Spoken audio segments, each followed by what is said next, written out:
And there's things you can't account for. That's right. What I mean by that is like I got hit hard from Instagram in 2000.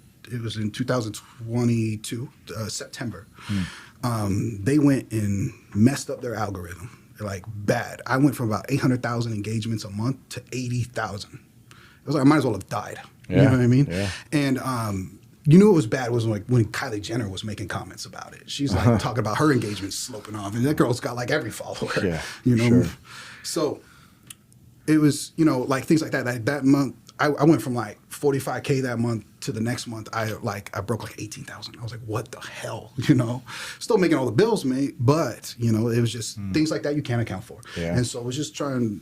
Maybe I should kind of take this as like my future self telling me now, hey, be wiser with money. I would go definitely back and tell myself to be wiser. Like, you know, I went and bought one of my dream cars, a ZR1, right out the rip, you know, bought an $85,000 car at the time. The most expensive car I ever owned was 30, you know. Yeah. Then I got, you know, my Porsche Taycan 4S now, you know, I always spending crazy money on food. I don't look at the bill. That's like one of those stupid things. Like I'm over here acting like I'm worth billions, like acting like that with food would be like slow down, you know? Yeah. You don't need to buy 3 appetizers with me, you know?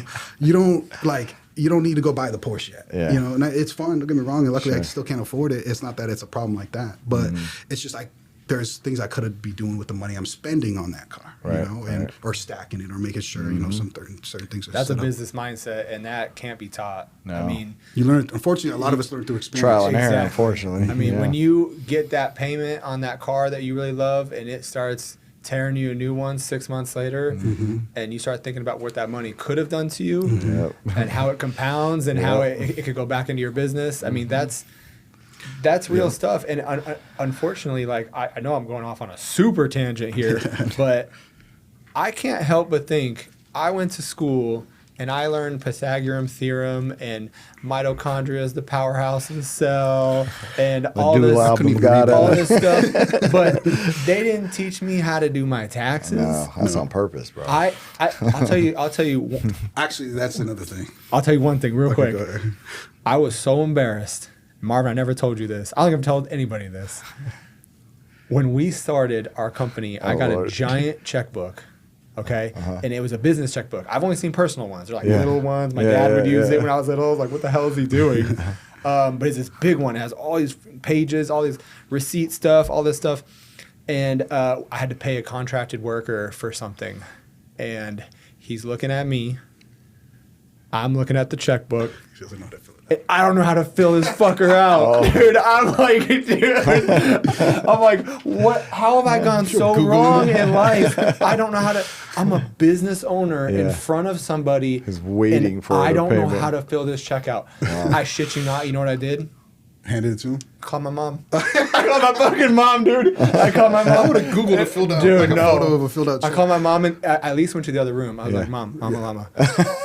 Walk me through this. What is this line right here? I have to spell it out? Why do I have to? If I just wrote it, why do I have to write it again? And the sense? What the hell? And I'm like, so I go give this back, and then, you know, I don't know how I went off on that tangent, but we don't know what we don't know until it happens. That was my thing. Was also, I don't have a family history of entrepreneurs, right? I've always been driven that way, and it's just more or less from like an ideal aspect. I mean, you've heard me spit ideas all the time. I talked about like a concept like this I had 2 years ago. It was great, you know. And I love to see people execute business, and I love to talk about it, spitball ideas. I've been known to sit down with friends who have ideas and sort the idea out with them because I just get enjoyment out of it. Sure, you know, like.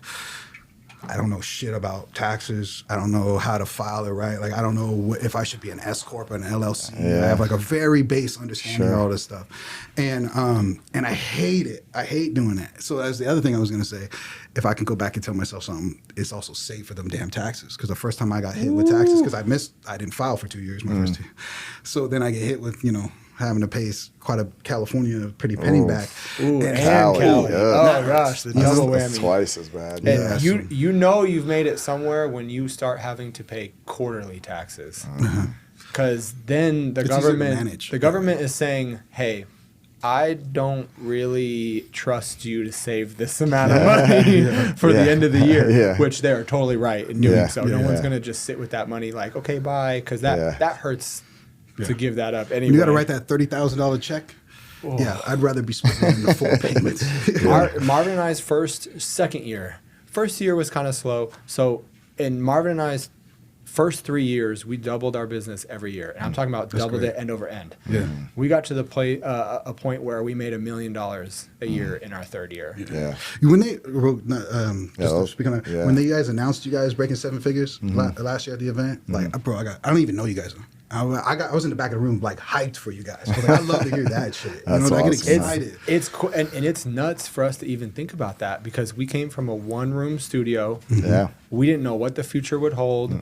We were looking at starting an Instagram page and thinking about what our name was going to be. To 3 years later, we're celebrating making $1 million a year. Yeah, but I love it. They also, we've never made $1 million.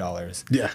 Y'all, 20% of $1 million is $200 a lot of money. So when you get hit with a tax bill out of nowhere from making that kind of money, it hurts. You called your mom again. I call my mama llama. I call my mom again. Hey, so what happened to Wesley Snipes? What's the worst case situation? Blazing, Jim.